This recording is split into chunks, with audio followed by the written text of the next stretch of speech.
Eh, Probablemente un historiador de la muerte, como soy o como he sido a lo largo de buena parte de mi vida académica, está acostumbrado a intentar justificar de alguna manera su presencia en la mayor parte de las jornadas o de los congresos en los que interviene. Esta justificación, por supuesto, viene de la mano de la certeza de que no es exactamente la muerte en sí lo que interesa al historiador, sino ese conjunto de imágenes culturales que le acompañan y que le suplantan a veces, y por las cuales bien puede decirse que la historia de la muerte es, en definitiva, una historia de vivos y no de muertos, de vivos que van a morir, de vivos que saben que van a morir y que proyectan sus miedos, sus esperanzas y sus imaginaciones en un ámbito que hoy es para nosotros el ámbito de la historia social. Como decía Mary Shelley en su célebre obra Frankenstein o el moderno Prometeo, dice: para hallarme en condiciones de penetrar en los secretos de la vida, tuve que comenzar por introducirme en el estudio de la muerte. Afortunadamente, en este caso, y en el seno de un coloquio que se titula El concepto y la representación de la muerte en el catolicismo, siglos XVI a XIX, es innecesaria tal justificación. Tal vez en la fecha en la que nos encontramos y después de una larga trayectoria de estudios sobre la muerte, desde el siglo XX a los años 60 aproximadamente, pues no haya necesidad en historia de disculparse sobre nuestro objeto de investigación. Como lugar de paso obligado de individuos y de sociedades, por su posición y contenido, como un elemento dotado de un extraordinario poder de organización y explicación cultural, la fecundidad de la muerte como método de acercamiento hacia los vivos es ya bien conocida en la historiografía. Incluso no parece desproporcionado llegar a decir que, en cuanto prisma de múltiples caras, la muerte es la materia más tratada y estudiada en las ciencias sociales. Nos resulta extraño, en verdad, que el estudio de las sociedades suela comenzar incluso por los muertos que producen, válgase este verbo. Y de algunas de ellas, de hecho, de algunas de estas sociedades, apenas conocemos más de lo que proyectan sus modos de morir. Y ni siquiera estamos seguros de que buena parte de la cultura no sea, en definitiva, más que un andamiaje construido para rodear o para evitar la muerte. Ha dicho Pierre Choni, el célebre historiador francés clásico para muchos de nosotros, que se puede juzgar a un sistema de civilización por su modo de entender la muerte. Como ustedes han visto, mi ponencia se titula La muerte en la ciudad barroca, imágenes desde la historia cultural. Como los 40 minutos que tengo de intervención es un tiempo breve para un tema tan amplio y tan desbordante como la presencia de la muerte en la ciudad barroca, espero al menos que al concentrar mi discurso en unos cuantos temas no llegue a caer en la obviedad, que es el peligro permanente que tienen todos los que se acercan a un tema, este de la muerte, en el que todos se sienten concernidos, aunque nadie tenga experiencia directa de él. Vamos a hablar del barroco. Al tratar del barroco estamos hablando de unos momentos en que aún no chirría el contacto entre vivos y muertos, en el que la ciudad es tanto de unos como de otros, en el que no hay fronteras definidas entre la vida y la muerte, como tampoco la hay entre lo visible y lo invisible, lo inmanente o lo trascendental. Tengan ustedes en cuenta que aún se está produciendo la revolución científica del siglo XVII y que para la mayor parte de la población el mundo sigue careciendo de leyes físicas que lo ordenen. El libro de la realidad aún no está escrito con números y ni es autosuficiente. Y todo está de alguna manera transido de un sentimiento general de sobrenaturalidad. Todo es mixto, todo es ambiguo, nada es estable y definido, ni siquiera existe entonces un concepto científico o médico sobre qué es la muerte. Hay sí una experiencia de muerte, un conocimiento empírico. Los hombres y mujeres de la edad moderna han visto mucho morir. Se han enfrentado muchas veces a la agonía y a la muerte. Pero los médicos no saben aún cómo se materializa el final de la vida. Y abundan las imaginaciones. El miedo a la muerte aparente, las leyendas de los muertos vivientes, los cuentos infantiles no saben a menudo a qué atenerse cuando tratan de la difícil separación de la vida y la muerte, incluso del cuerpo y del alma. Frecuentemente se cree que hay un momento ambiguo, que la muerte no es una irrupción súbita, sino que hay un momento largo, perdurable, donde la vida y la muerte coinciden, y que la separación entre la vida y la muerte, la separación entre el cuerpo y el alma, es lenta y es gradual. Miren ustedes, por ejemplo, el cuento de Blancanieves, y no es ninguna frivolidad por mi parte. La versión de Charles Perrault en los cuentos de antaño está publicado en 1697, y en él, Blancanieves está muerta y bien muerta, según las palabras del propio Perrault. Sin embargo, revive fácilmente al calor del beso del príncipe. Y los lectores no se sorprenden. Hay muchos otros ejemplos, ¿no?, de resucitaciones súbitas, ¿no?, al calor de determinadas circunstancias. Al fin y al cabo es una imagen evangélica, ¿no? Hay muchos otros ejemplos y, como ustedes saben muy bien, Philippe Arié, en El hombre ante la muerte, ha escrito sobre estas incertidumbres o encabalgamientos de la vida y la muerte páginas muy lúcidas. También el otro polo de nuestra ponencia, la ciudad barroca, es una entidad ambigua. La ciudad barroca es una realidad también de foro mixto, donde residen los vivos, pero donde dominan los símbolos de la muerte, donde los cementerios están situados en medio del caserío, donde aún en el siglo XVI las reuniones del cabildo muchas veces se siguen celebrando en los cementerios, donde se realizan en los camposantos muchas veces los tratos y los contratos, el comercio, pero también la prostitución. Y no hay ningún tipo de espanto ni de repugnancia en esa convivencia entre la vida y la muerte, donde las funciones litúrgicas en las iglesias se celebran sobre un pavimento de losa que diariamente se abren y se cierran, que están rotas, como muchos visitadores denuncian, donde ruedan los huesos y donde los perros entran y se llevan en la boca los huesos de los difuntos. Esta misma mañana, viendo un informe de obras de una parroquia del siglo XVIII, el arquitecto decía que los perros entraban en las iglesias y se llevaban los huesos. Esta especie de ósmosis entre una vida ambigua, una vida vitalista y la muerte es el signo de la ciudad barroca. Una ciudad donde el patíbulo es el núcleo del espacio público, el centro de la plaza pública, donde las ejecuciones están a medio camino entre lo tétrico o la tragedia y lo festivo. Porque muchas personas van a las ejecuciones públicas a vitorear, y no al reo, sino a la justicia. Una ciudad donde las puertas de las ciudades advierten del poder de esa justicia, mostrando los miembros descuartizados de los ejecutados, que se pudren en público. Donde las exhumaciones de los cadáveres muertos en olor de santidad, frailes, monjas especialmente, satisfacen las exaltaciones sensitivas de los fieles en muchas festividades religiosas.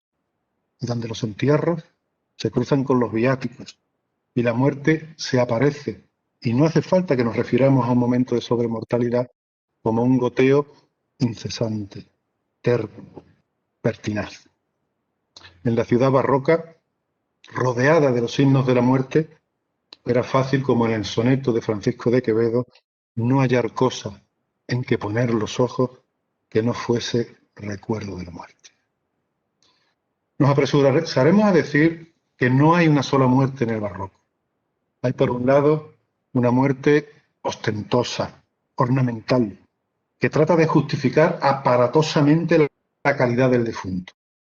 Como ustedes saben, siempre ha habido entierros de primera, de segunda, de tercera. Incluso en la Francia revolucionaria, Napoleón Bonaparte estableció una clasificación de entierros en 6 tipos, desde el entierro de primera hasta el entierro de sexta. Pero también hay otro modelo de muerte, un modelo de muerte que trata de buscar la atención por medio de la sencillez. Son muertes también vanidosas, pero a través de la ostentación de lo sencillo. En el siglo XVII, al menos un 1% de los testamentos declaran que quieren un entierro exento de pompa. No porque no puedan pagarse, lo que sí pueden pagarse, sino por una demostración pública de sencillez. El modelo nunca fue mayoritario, desde luego, pero en el siglo XVIII irá creciendo entre las élites culturales ilustradas. Existen, por tanto, varios modelos funerales en las ciudades y un juego social de imitaciones y descartes entre ricos y pobres, entre nuevos ricos y antiguos ricos, entre nobles y burgueses, etc. También las tensiones sociales utilizan la muerte como una lucha simbólica. Tampoco en el mundo de la literatura hay una sola muerte. No es la misma muerte la que encontramos, por ejemplo, en los libros de devoción que la que hay, por ejemplo, en la poesía barroca, sin duda más sutil, y donde estrictamente la muerte no está, no puede encontrarse. En la poesía hay un simulacro de muerte. Es una clave de fugacidad, de vanidad, de belleza marchita, que viene de los tópicos renacentistas. Ceniza, polvo, humo. Basta leer como antes a Acevedo o a Góngora. No está la muerte. Es un juego para una paradoja. Una paradoja del tipo, la cuna es la primera sepultura del hombre, como dicen muchos escritores barrocos del siglo XVII. Hay que ir a los poetas Juan de Argijo, Rodrigo Caro, Francisco de Aldana, poetas muy estoicos, muy senequistas, que hablan de la muerte, pero sin nombrarla, como una especie de humo, de sombra que se desliza. La epístola moral a Fabio de Andrés Fernández de Andrada, por ejemplo, donde la muerte es el final de las vanidades del mundo. Ya no es el tiempo de las danzas de la muerte, de la sensibilidad macabra de los siglos XIV y XV. Ya en el siglo XVII, después al menos del Concilio de Trento, la sensibilidad macabra no es bien recibida. Aunque hay, por supuesto, excepciones, y acabamos de ver una en la ponencia anterior, esas capillas de los huesos que hay en Roma y que hay en muchas ciudades y que se hicieron en el siglo XVII, pero son aspectos minoritarios. Ahora, lo macabro, como digo, no es bien recibido por las autoridades eclesiásticas, por pertenecer a un mundo más popular, más rústico.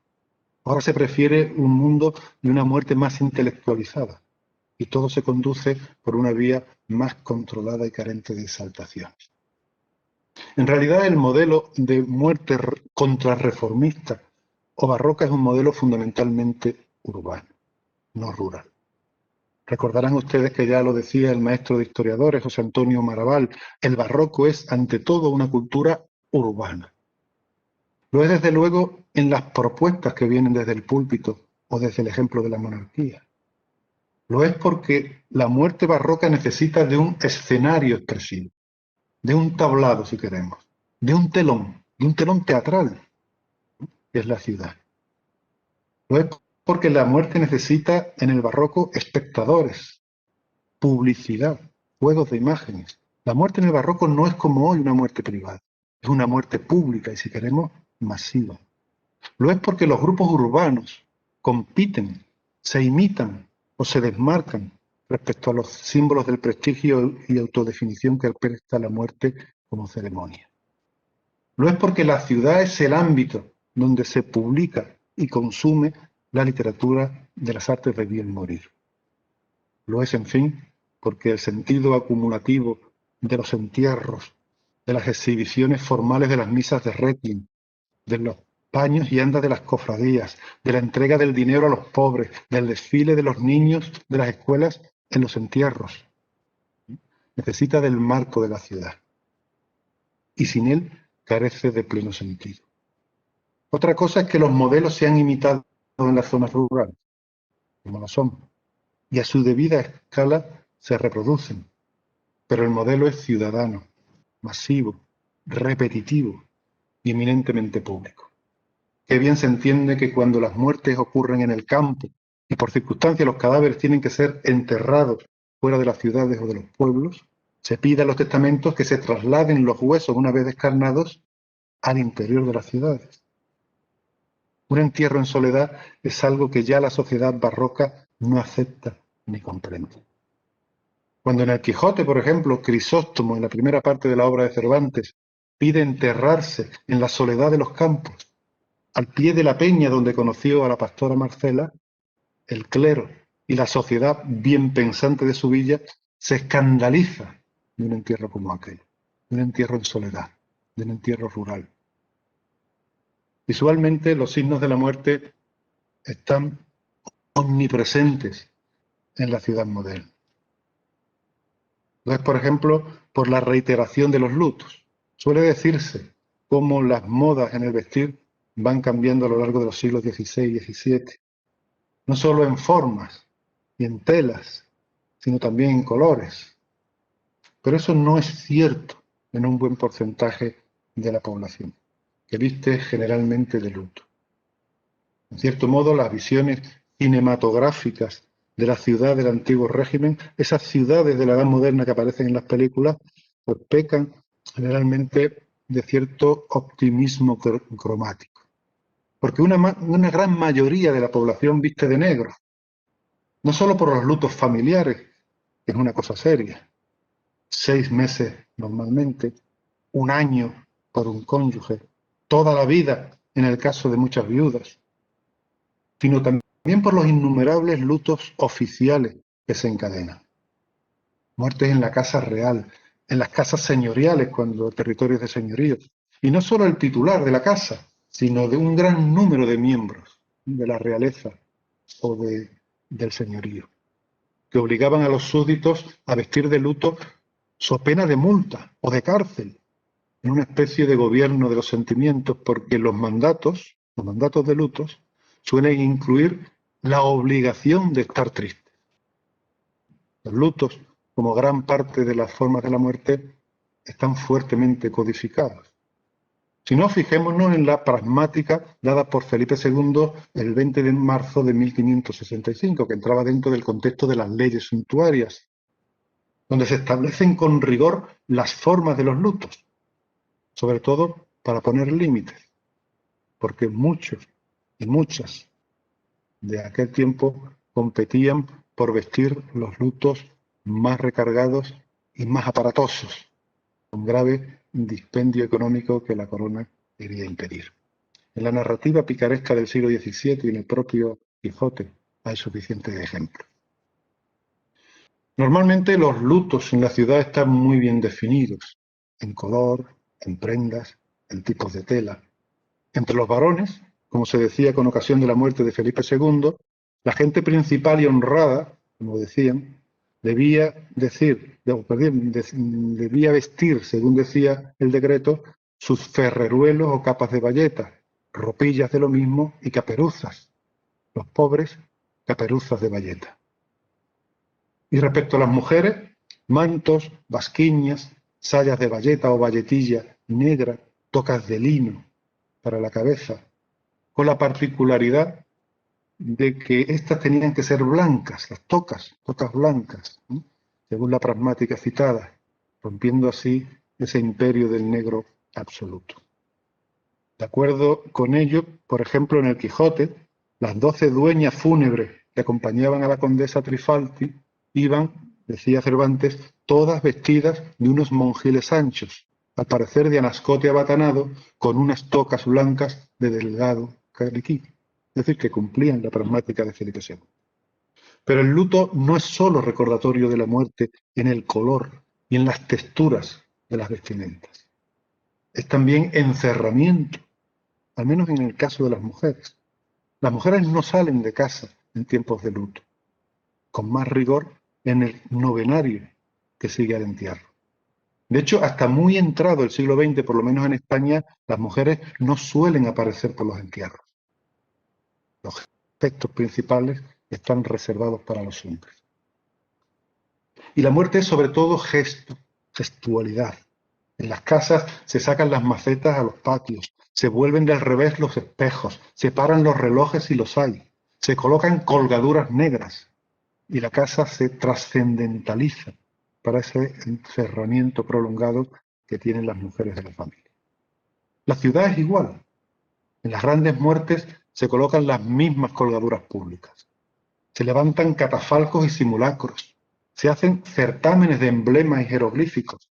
Y las celebraciones de honras fúnebres se convierten en manifestaciones multitudinarias de adhesión política y religiosa. Porque la muerte es también política.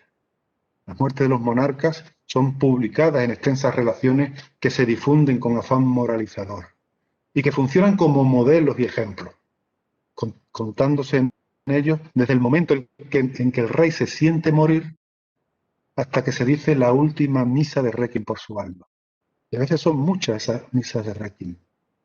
En la Casa Real, el máximo número de misas de requiem que yo he visto en mis investigaciones es el caso de una mujer de Felipe V, ya entrado el siglo XVIII, que pidió por su alma nada menos que 300.000 misas.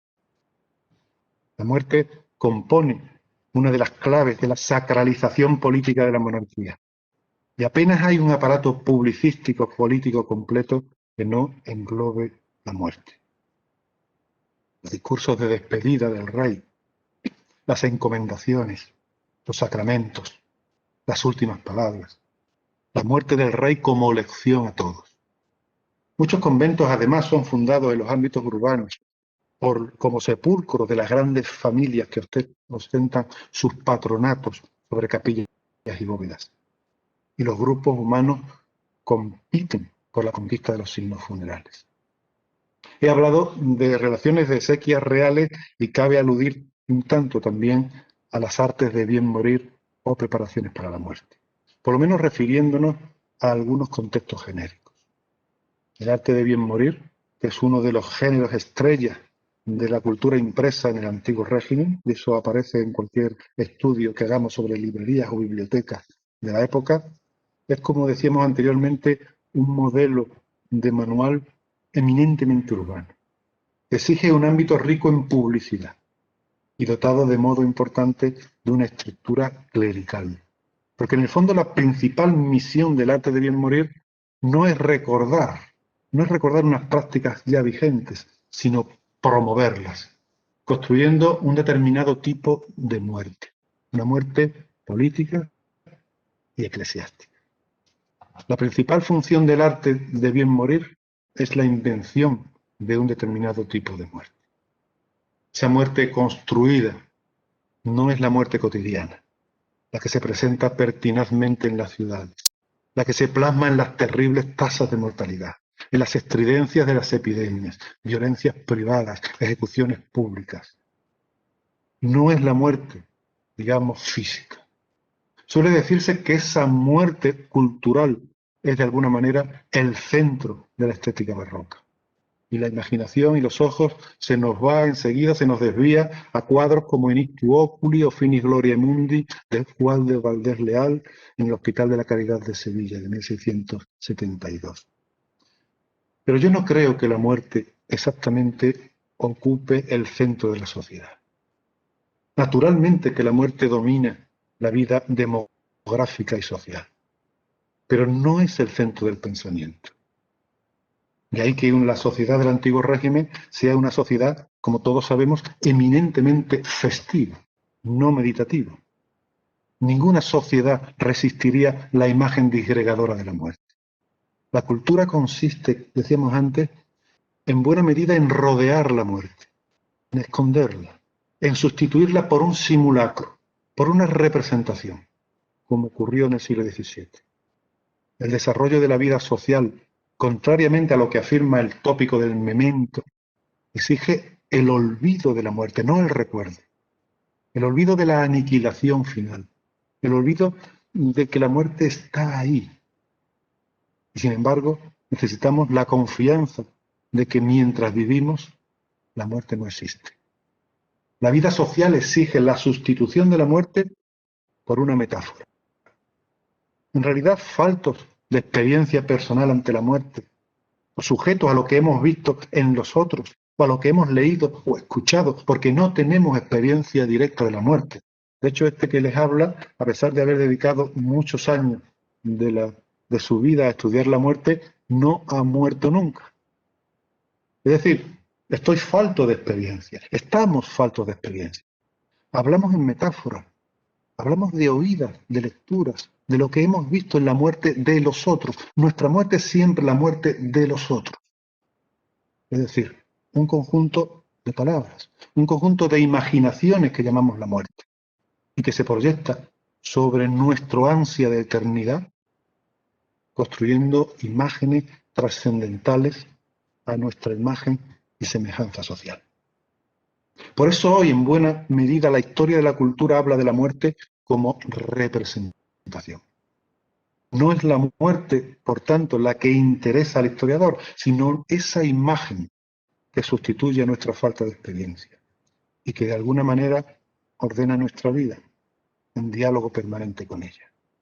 No es la muerte del que es despedazado por una bala de cañón, por ejemplo, en la guerra, ni el que muere lleno de bubas en un hospital, ni el que muere de hambre en una calle, lo que compone la muerte que podemos encontrar en un arte de bien morir.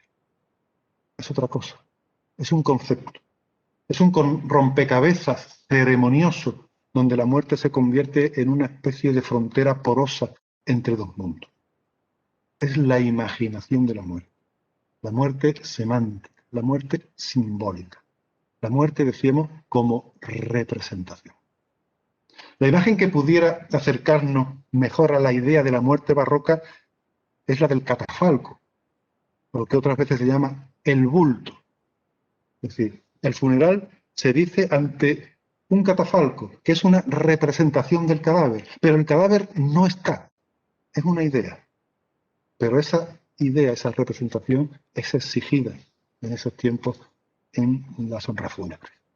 Lo mismo ocurre cuando encontramos, por ejemplo, una inscripción en una lápida sepulcral, donde se nos dice quiénes yacen bajo esa losa. Pero no es verdad, no yacen bajo la losa. Los restos han sido, sin duda, trasladados al osario, una vez trasladado un año de la muerte, una vez que se ha producido el descarnamiento. Y la inscripción de la losa no coincide con el espacio donde están realmente los restos. Sucede también en los grandes panteones públicos, donde hay una ambigüedad entre el lugar donde reposan los restos y el monumento fúnebre que está en otra parte. Y es, por tanto, una representación.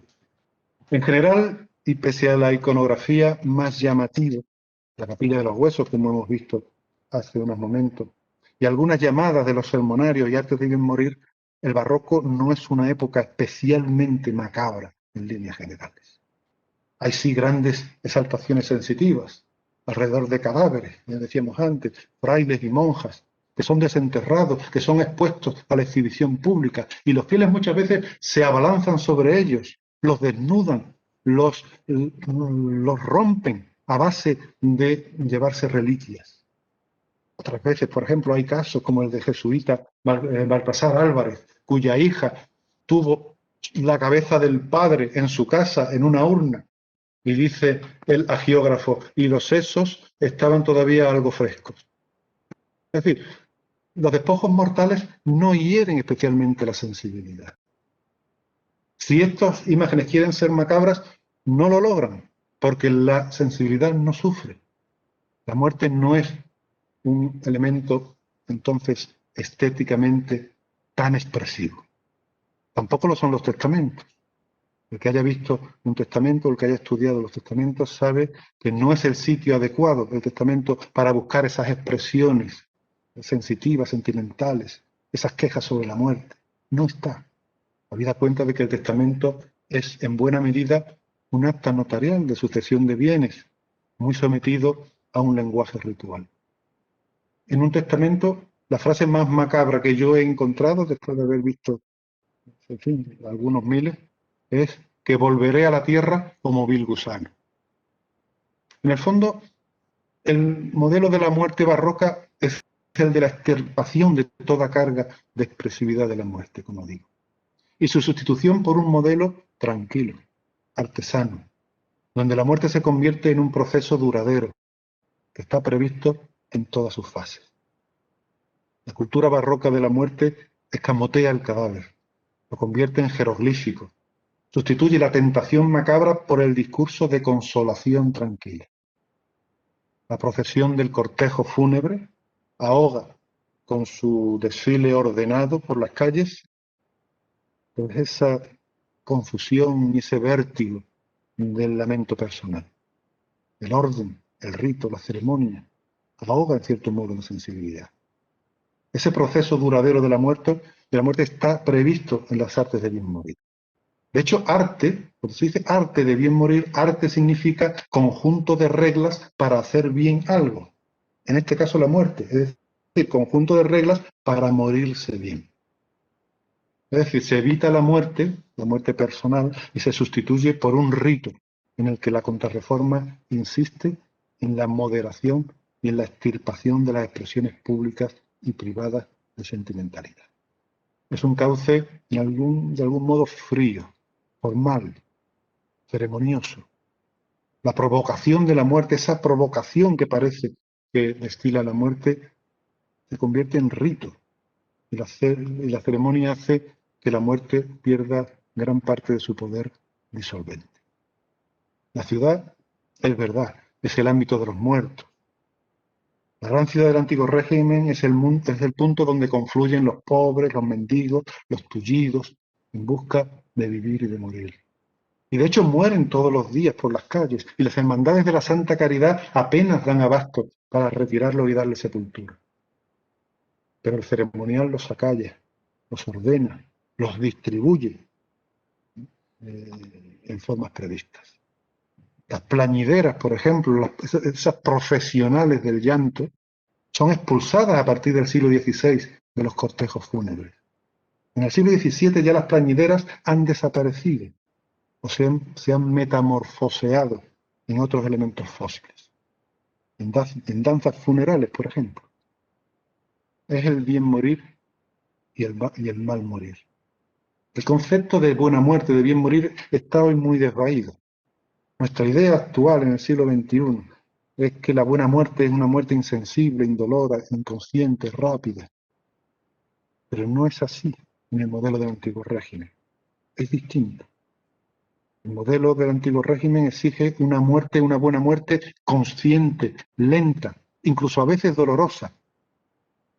No es una muerte espontánea, es producto de un aprendizaje. No hay libertad verdadera de morirse. Hay que morirse de una determinada manera.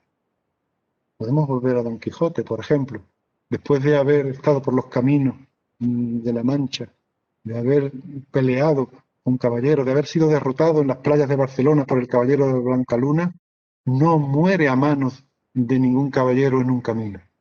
Muere en su aldea, muere en su casa, muere en su cama, confesado, comulgado, después de haber cumplido todos los ritos de la buena muerte. Y dice el cura en el Quijote: no he visto ningún caballero andante que haya muerto de una manera tan cristiana. La muerte es un proceso duradero. De hecho, por ejemplo, la muerte espontánea, la muerte violenta por una espada, por una pistola, en un camino, después de haber sido asaltado, no es nunca una buena muerte. Aunque sea rápida, no es nunca una buena muerte, porque la muerte es un proceso. Por eso se da la paradoja de que en determinados libros de devoción y en determinados libros de preparación para la muerte se dice que cuando ajustician a un reo, el reo debe estar agradecido de la oportunidad que se le da de morir bien. Porque podía haber muerto de cualquier manera en un camino, y sin embargo se le ha dado la oportunidad de confesarse, de comulgar, de hacer testamento si quiere, de haber recibido. La extremaunción no, porque a los juzgados no se le da, pero que se le da la oportunidad de haber muerto bien, a pesar de que esté muriendo en una horca. El rito de la muerte, además, comienza mucho antes del fallecimiento. Porque toda la vida en el barroco es unirse muriendo. Hay que prepararse para la muerte. La muerte es una muerte en cama. Felipe Arias ha hablado mucho de eso y no voy a insistir. Una muerte que cumple todos los ritos que están establecidos de antemano para ello. Pero yendo a los procesos y ya enfocando la recta final, porque ya veo que estamos avanzando mucho en el tiempo, yendo a los procesos de la muerte en la ciudad barroca, creo que son dos las tendencias que podríamos decir que hacen de la muerte en el siglo XVII una cultura viva, incluso conflictiva. El primer proceso que sufre la muerte en el barroco, en el siglo XVII, es el enfrentamiento entre un modelo de muerte familiar y doméstica y otro modelo de muerte clericalizada, que es al final, dadas las armas con las que esta cuenta, la que acabe imponiéndose. En el siglo XVII ya se comienza a percibir muy claramente un debilitamiento de los antiguos ritos familiares de la muerte. Esos ritos del despedimiento, es decir, cuando el agonizante se despide de su familia y da un discurso. El rito del convite fúnebre, que en el siglo XVI, o que hasta el siglo XVI era bastante copioso, era una especie de banquete parecido al banquete de boda o banquete de bautizo, y que sin embargo va poco a poco debilitándose hasta quedarse reducido a unos cuantos dulces, acompañados de vino. O la presencia, por ejemplo, de los familiares en el entierro, que ya en el barroco no se ven. El nuevo modelo es el modelo de la muerte eclesiástica, clerical, donde la Iglesia domina completamente la idea y el rito de la muerte. La muerte contrarreformista, la muerte después de Trento, es conquistada por la Iglesia. Deja de pertenecer al ámbito familiar y pasa a pertenecer al ámbito de la Iglesia. De hecho, los familiares son expulsados del lecho mortuorio. Cuando entra el confesor, lo primero que hace es expulsar a los familiares. Lo dicen los libros de preparación para la muerte. Lo dicen, por ejemplo, las relaciones de las exequias fúnebres. Cuando los reyes son confesados, el confesor lo primero que exige es que salgan del lecho mortuorio los familiares. Porque entonces el rey o cualquier otro no está en condiciones de entretenerse con afectos humanos, sino prepararse para los afectos divinos. De hecho, el agonizante, por tanto, se queda solo con el confesor. Las primeras misas no se celebran en la iglesia, se celebran ya en el lecho mortuorio, en la habitación donde se está produciendo la muerte. Y son los clérigos después los que se adueñan del cuerpo y del alma y trasladan el centro de la gravedad de la muerte al ámbito de la iglesia. Los eclesiásticos después tienen un papel fundamental en el entierro. Como decimos, los familiares no van al entierro, pero son los eclesiásticos los que dominan el cortejo fúnebre. En un sentido que en todo el siglo XVII es, como diremos ahora, acumulativo. Al entierro no van los familiares, pero van los clérigos de las parroquias, van los frailes de los conventos, además de pobres y de niños de colegios y orfanatos, y de las cofradías, por ejemplo. Y todo este ámbito del cortejo fúnebre está acompañado por los clamores de las campanas, que también trascendentalizan el aire, el ambiente, en una especie de gran exaltación de lo eclesial. Después se entierran en las iglesias, en el interior de las iglesias y en los camposantos, ya lo sabemos, no vamos a insistir en ello. Hasta Carlos III, imitando la legislación francesa, pues en 1787 prohíbe los entierros en el interior de las iglesias, aunque hasta primeras décadas del siglo XX no se va a cumplir. Entre otros porque los ayuntamientos se niegan a sufragar de sus bienes públicos por la construcción de esos cementerios extramuros y porque el clero también se resiste a esta pérdida del monopolio eclesiástico de la muerte. Y las misas cantadas, las misas de Requiem, cantadas y rezadas, que son uno de los grandes dominios eclesiásticos de la muerte. Porque en manos de las eclesiásticos no van a estar a través de las misas solo un enorme caudal económico que va a ser drenado, sino va a estar incluso la salvación de las propias almas de los difuntos. Y el otro proceso, es decir, el primer proceso es el enfrentamiento entre la muerte familiar y la muerte eclesiástica. El otro es el proceso de acumulación. Las ceremonias post-mortem son el lugar donde se dirime el puesto social que tiene el individuo a través de la repetición y de la acumulación de las formas. Los acompañamientos son cada vez más numerosos en el siglo XVII y más variados, y el número de misas cada vez más elevado. Nos faltan estudios testamentarios, sobre todo del siglo XVII, porque han dominado sobre todo los estudios testamentarios del siglo XVIII, probablemente por influencia de los estudios pioneros de Michel Bovell, que buscaba en en Provenza, los procesos de descristianización revolucionarios. Pero yo sí me atrevería a dar una cronología sobre este proceso de acumulación de las formas a lo largo del siglo XVII. Un lento proceso de rebuscamiento y de acumulación en los 3 primeros cuartos del siglo XVII. En estos 3 primeros cuartos del siglo XVII cada vez son más numerosos los integrantes del cortejo fúnebre y cada vez son más las misas que se solicitan en los testamentos. Un súbito encrespamiento, es decir, una cima de barroquismo en torno a los años 1660-1680 y un lento retroceso a partir de estas fechas que entronca con la suave tendencia a la sencillez en el siglo XVIII. Naturalmente, la fuente para esta cronología es el testamento y hay que utilizarlo con mucho cuidado, como bien saben todos los que están enfrentados a él. Porque el testamento no es un documento neutro, preparado para que nosotros tratemos de obtener de él imágenes de la muerte. De hecho, la muerte en sí es en el testamento una zona oscura. No se habla de la muerte. El testamento es sobre todo un documento post-mortem. Es un documento, un acto de sucesión de bienes destinada a gobernar un tiempo post-mortem. Es una curiosidad del sistema legal que permite que el testador siga siendo persona jurídica incluso después de su muerte. Es una paradoja jurídica que funciona como tal, pero que filosóficamente no deja de ser curioso. Es decir, la persona sigue siendo un ente jurídico incluso después de muerto. E incluso se puede dar la circunstancia de que el que muere pueda, a través del testamento, gobernar a su cónyuge. Muchas veces el testador gobierna a su viuda, poniéndole una serie de condiciones para que pueda recibir un legado si cumple, como digo, estas circunstancias que se disponen en los testamentos. Y voy terminando porque se nos echa el tiempo encima.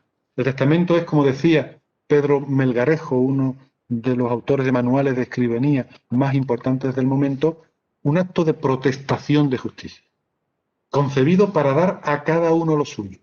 La herencia a los herederos, los legados a quienes lo merezcan, pero también el cuerpo a la tierra y el alma al cielo. Y así lo dice la primera cláusula dispositiva del testamento, la encomendación de cuerpo y alma. Encomiendo mi cuerpo a la tierra de que fue formado y el alma a Dios. Y por aquí se toca lo trascendental y el mundo de los ritos religiosos y sociales. Pero el discurso del testamento sobre la muerte es seco y es frío. Apenas tiene nada que ver con lo que a veces se ha dicho.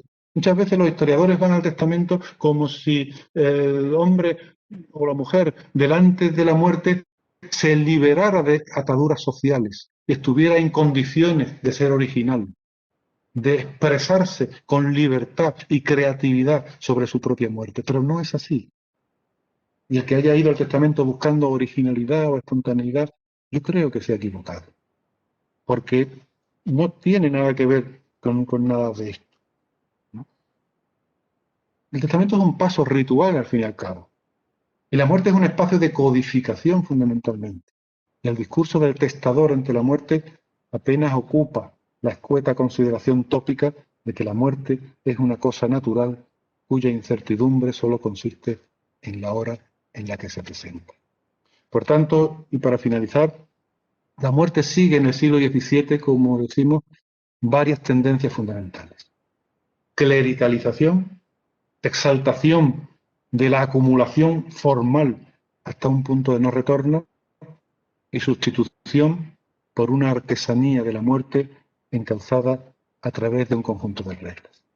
Es la construcción de una maqueta de la muerte, de una representación de la muerte, metódica, sistemática, dotada de inteligibilidad.